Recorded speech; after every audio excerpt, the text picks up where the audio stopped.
प्रवीण जी ने कहा, सेफोलॉजिस्ट हैं, वो चुनावी रणनीति स्ट्रेटेजी उस पर वो बता रहे थे कि बंगाल के अंदर टीएमसी की जो पॉलिटिक्स है वो है डर वाली।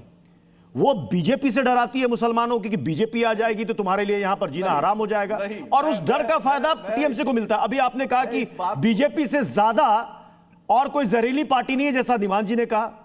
केतन जी, आप ही के सहयोगी कांग्रेस कहती है कि आप भी वही करते हैं जो बीजेपी करती है। और आप मुझे बताइए कि पुजारियों के, मुअज्जिनों के पैसे ठीक चुनाव से पहले ये बढ़ाए गए, ऐसा क्यों? ये पहले भी किया जा सकता था, 500 से बढ़ा के जो 2000 किया गया, इसके लिए तो आपके पास उतने साल बचे थे। ठीक चुनाव के समय ऐसा क्यों? महंगाई बढ़ रही है जिस तरह, तो पहले महंगाई का ख्याल नहीं आया, ठीक चुनाव आया तो महंगाई का ख्याल आ गया। सुनिए ना, सुन लीजिए जवाब। अरे आप जवाब सुनने के पहले बोलने ही नहीं देते, आप फट से मुंह में अपनी बात डाल देते हैं। अरे सर, मैं तो जैसे बस सवाल पकड़ के चुप हो गया, आप कहां से, आपको पूरा मौका मिल रहा है, बोलिए।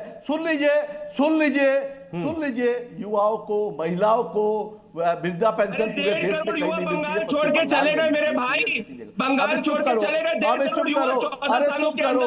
अच्छा ठीक है, अच्छा ठीक है, व्यक्ति की लिफ्ट के अंदर हत्या हो गई क्योंकि आपका अरे यार मेरे भाई चुप हो जाओ, अरे चुप हो जाओ, अरे आरजी कार चुप हो जाओ। अरे बिजनेस बालों के बलात्कारियों को मंच पर बुलाकर माला पहनाने वाले बलात्कार के बारे में ज्ञान नहीं लेना है। बिल्किस बालों के बलात्कारियों को मंच पर बुला के माला पहनाते हो। प्रज्वल रेवन्ना को जो हुआ, आपके जो नेता है जो उत्तर प्रदेश के अंदर में, वो क्या करते हैं? वो महिलाओं के ऊपर में गाड़ी चला देते हैं।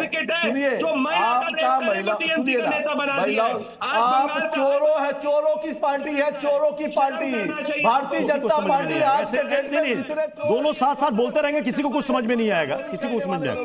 स्वयं पुरोहित जी, सीबीआई, ईडी, तो इस व्यक्ति को आप बुलाएंगे तो मैं तो इसको काउंटर करूंगा। आप सवाल मुझसे करेगा, मुझसे नहीं, अभी आप ही हैं, अभी आप ही हैं स्क्रीन पर, आप ही बोल रहे हैं। नहीं दिखा रहा है, नहीं, आप देखिए, सीधा सा बात है कि 94-95 जन्म से लेकर मृत्यु तक जो जन कल्याणकारी स्कीम्स ममता बनर्जी ने चालू की है, चाहे जो कन्याश्री हो, रूपोश्री हो, स्वास्थ्य साथी हो, लक्ष्मी भंडार हो, युवा साथी हो, जितने भी प्रकल्प है जनता के लिए है। उसके अंदर में जाति और धर्म देख के नहीं दिया जाता है। अगर दुर्गा पूजा कमेटियों को 1,10,000 रुपया दीदी देती है तो यही शुभेंदु अधिकारी बोलता है, अरे सरकार के फंड का पैसा दे रहे हैं। अरे भाई, तुम लोग धर्म की बात करते हो, धर्म के ठेकेदार हो, यूनेस्को अवार्ड देता है तो आप क्वेश्चन मार्क करते हो। और जो नीतियां जब लक्ष्मी भंडार ममता बनर्जी चालू करती है, 33 लाख महिलाओं के वोटर कटवाए इन्होंने एसआईआर के माध्यम से। हमें सुप्रीम कोर्ट जाना पड़ा, जुडिशियल इंटरफेरेंस करना पड़ा। धन्यवाद है ममता बनर्जी को, देश की पहली मुख्यमंत्री जो जाती है, लड़ती है और दलील पेश करती है कि आप ताना। तो फिर कांग्रेस को ऐसा क्यों लगता है, कांग्रेस को ऐसा क्यों लगता है पुरोहित जी, को प्यार करना होगा कि आप बांटने वाली राजनीति कर रहे हैं? कांग्रेस को ऐसा क्यों लग रहा है? बंगाल में कांग्रेस शून्य है, पश्चिम बंगाल में कांग्रेस शून्य है। मैं आपको बता देता हूं, पश्चिम बंगाल में कांग्रेस शून्य है। लीजिए केतन जी, मां माटी मानुष। केतन जी, आप शून्य हैं, जीरो। बंगाल में रहने वाले 10 करोड़ लोग। केतन जी, कांग्रेस शून्य है बंगाल में। कांग्रेस भाई टीएमसी ने कह दिया साफ साफ। कांग्रेस शून्य है, कितनी सीटें हैं? एक लोकसभा का एमपी है, एक लोकसभा का एमपी है कांग्रेस, एक लोकसभा का 2 था, अब 1 हो गया, 2 था अब 1 हो गया। मैं बोलूं, 2019 से जो बंगाल में सांप्रदायिक राजनीति भाजपा और तृणमूल ने शुरू किया है, मैं आपको बता दूं कि भाजपा आईएसएफ के साथ गठबंधन बनाने वाले हमें सांप्रदायिक राजनीति की बात बता रहे हैं। पिछले चुनाव में आईएसएफ के साथ आपने गठबंधन किया, इसीलिए आप शून्य पर हो गए।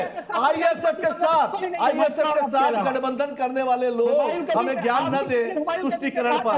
70-30 वाली बात। अरे हुमायूं कबीर को हमने निकाल के फेंक दिया, आप ले जाइए, हमने फेंक दिया है। सुनिए, हमने भाजपा से कचरा लिया था और अब उसे फेंक दिया।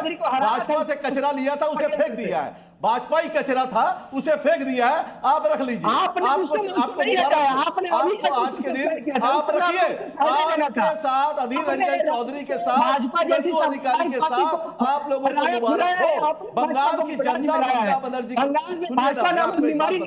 प्रत्युष जी, इस बीमारी को भाजपा को इंपोर्ट किया है बंगाल तृणमूल कांग्रेस के अलावा। मैं छोटी सी बात बताता हूँ, बंगाल में स्कूल बंद हो रहे हैं, डरे हुए लोग हैं, इतने डरे हुए लोग हैं कि सच्चाई ये है, ममता बनर्जी बैटिंग अब बताइए, तृणमूल कांग्रेस की सरकार ने न हिंदुओं के लिए कुछ किया है, न मुसलमानों के लिए कुछ किया है। तृणमूल कांग्रेस की जो सर्वनाशी नीति रही है, कांग्रेस पार्टी की सरकार ने सर्वनाश किया तृणमूल कांग्रेस पार्टी की ने। जी बिल्कुल, कांग्रेस का ही जो किया धरा है वो बंगाल में दिख रहा है। आपके भ्रष्टाचार में जो करी गई, सीपीआई लीडर दिनेश जी को बुलाइएगा। दिनेश जी, अभी आपने सुना टीएमसी ने कहा कि क्या किया था आपने 2021 में, आईएसएफ के साथ आपने गठबंधन किया था, 3 लोगों का गठबंधन था, एक और भूल गए, लेफ्ट जी। तो मतलब लेफ्ट भी सांप्रदायिक है दिनेश जी? अच्छा दिनेश जी, लेफ्ट भी सांप्रदायिक, कांग्रेस भी सांप्रदायिक, सारी सांप्रदायिक, और सिर्फ एक ही पार्टी है जो सांप्रदायिक नहीं, वो है टीएमसी, बकौल टीएमसी प्रवक्ता। दिनेश जी। माटी मानुस जिंदाबाद। नहीं प्रत्युष जी, हम कोई सांप्रदायिक नहीं है, ना हम सांप्रदायिकता को बढ़ावा देते हैं। आईएसएफ में सिर्फ मुस्लिम नहीं है, आईएसएफ में तो आईएसएफ के साथ आपने गठबंधन क्यों किया? उसमें पारसी लोग भी हैं। सुनिए, अरे सुनिए तो सही ना, उसकी कंपोजिशन सुनिए, बात नहीं करते हैं, उसकी कंपोजिशन सुनिए, उसमें पारसी लोग भी हैं। पुरोहित जी रुक जाइए, पुरोहित जी सुन तो लीजिए, पुरोहित जी सुन तो लीजिए दिनेश जी की बात, फिर आप बीच में इंटरप्ट करेंगे, फिर कुछ समझ में नहीं आएगा। कुश्ती लड़के आपने अगर कहा सांप्रदायिक तो कंपोजिशन बता रहे हैं करना चाहते हैं, जिससे कि हाँ। ये बंगाल में जो डेवलपमेंट नहीं हुआ है उसको करें। वामपंथी पार्टियों की राजनीति बंगाल में बिल्कुल क्लियर है कि हम विकास के क्रम को देखना चाहते हैं, हम शांति और एकता को देखना चाहते हैं, हम सद्भाव की राजनीति करना चाहते हैं। ये लोग राजनीति करेंगे धर्म के आधार पे, बेईमानी करेंगे। तो निवान जी, मतलब टीएमसी के साथ अगर कोई आएगा तो वो गैर सांप्रदायिक होगा, टीएमसी से अलग हट कर अगर कोई गठबंधन बनाएगा तो सांप्रदायिक हो जाएंगे वो। निवान जी, नगर में तक पुलिस लगा निवान जी, तुम्हारे वेस्ट बंगाल में गठबंधन की जरूरत ही नहीं है। वहाँ पे स्ट्रॉन्ग पार्टी है, गवर्नेंस पे उनको चुनाव गवर्नेंस पे वो चुनाव लड़ेंगे। टीएमसी ने बहुत सारे काम किए वहाँ पे, और बीजेपी जो है वो बीजेपी को किस मुंह से वहाँ पे वेस्ट बंगाल में को जाके वोट मांग रही है। इन्होंने देश के 20 राज्यों में बेड़ा गर्क, इन्होंने देश के 20 राज्यों का बेड़ा गर्क कर दिया, 5-5 लाख करोड़ रुपए के कर्जे में ढकेल दिया इन्होंने 20 राज्यों को देश के। अभी कह रहे हैं हमें वेस्ट बंगाल भी देखो, हम वहाँ पर कर देंगे जी। मैं बता प्रदीप जी, तृणमूल कांग्रेस, मेरे को आखिरी कमेंट 20 सेकंड है मेरे पास बस। तृणमूल कांग्रेस के शासन काल में बंगाल में 7,000 इंडस्ट्रियां छोड़ के जा चुकी है, 1.5 करोड़ बंगाल का युवा पलायन कर चुका है। बंगाल जिसकी प्रति व्यक्ति आय देश से दोगुनी थी, वो आधी हो चुकी है। हम बंगाल का स्वर्णिम इतिहास वापस ले जाएंगे, बंगाल के युवा को चाकरी देंगे, बंगाल की मां को प्रोटेक्ट करेंगे। 8 बजे के बाद क्यों घर के बाहर निकल सकती है?